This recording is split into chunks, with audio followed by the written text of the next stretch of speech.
this phrase or a phrase like it before. If it was easy, then everyone would do it. Or something also similar, everything that is worth doing is hard. Now, I think the reason that we say that is because, yes, if we want to do something, whatever it is, whether it's marriage, work, school, athletics, something needs to be put in order to receive something from it, right? But there's challenges that come with it. I'm sure for those of you who are married, when you proposed, you didn't just say, honey, do you want to go get a mortgage? Do you want to come back from work at 5 o'clock in the afternoon with all the entire house is dirty and there's no food? Do you just want to come to that? Do you desire that? The answer is probably no, right? Like, you're not wanting all of the difficult things and challenges from it. But the reason you're willing to have those things is because of love. Love demands so much of us. And the reason that we're willing to do those things is because we recognize that that love empowers us. That love gives us strength to continue to do those challenging things, the things that are uncomfortable, the things that call us outside of ourselves. And so we see in this gospel today this rich young man who very much loves Jesus. So much to the point that he goes up in front of him and kneels. And Jesus, looking at this man, it says in the gospel, loves him too. There's this mutual love towards each other, this willing of the good for each other. And what happens next, I feel like very often, Jesus' challenge to this man often feels like it's meant to be a test. It's like, well, if you really love me, then go drop these things and, come follow me. But one way that I am praying with this gospel has been, love asks something of us. So in Jesus saying, I love you, I want you to follow me. I want you to see all the things that I am doing for others, that I am doing in your life. But what that means is that you're going to have to put something aside. You're going to have to drop those things, sell it, come follow me. And that's where we see this rich young man find hesitancy. Is that there becomes this insecurity in his heart. Because there's that wanting to hold on to what he knows, that security, that longing.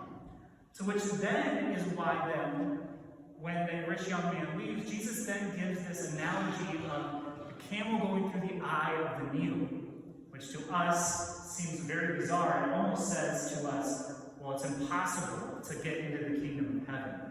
But what some scholars think, and what some scholars believe, is that the eye of the needle isn't referring to like a needle, but rather a doorway, a physical doorway. So in Jerusalem, the main city of Israel, there was a smaller doorway to get into the city, literally called the eye of the needle.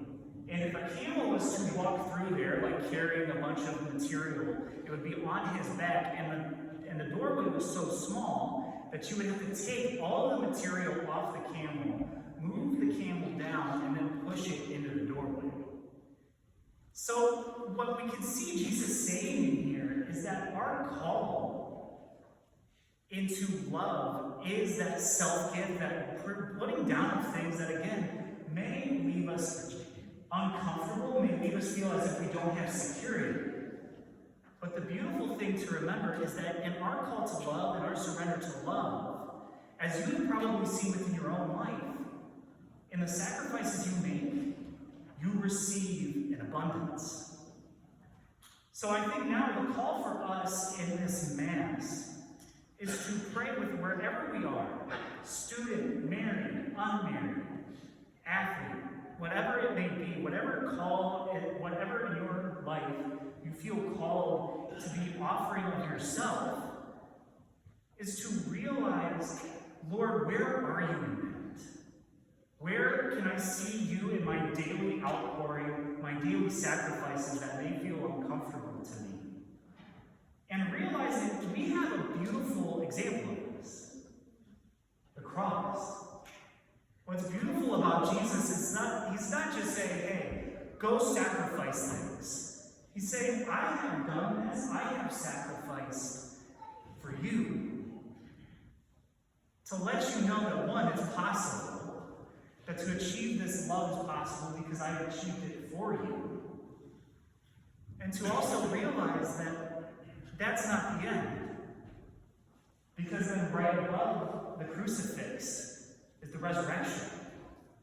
Is the understanding that our life is not just leaving it at being uncomfortable, but in doing the hard daily life activities, the different things that come to your mind as I'm talking about it now, those different things, if they're offered and realizing that they're going towards something, going towards a life-giving opportunity, towards something, that's where we find our peace.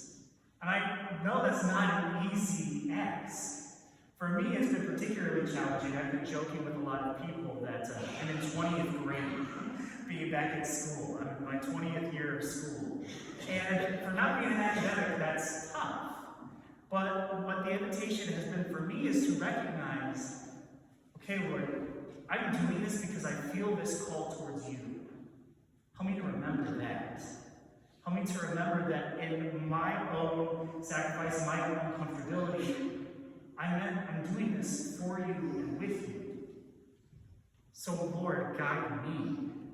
And that's the invitation for all of us.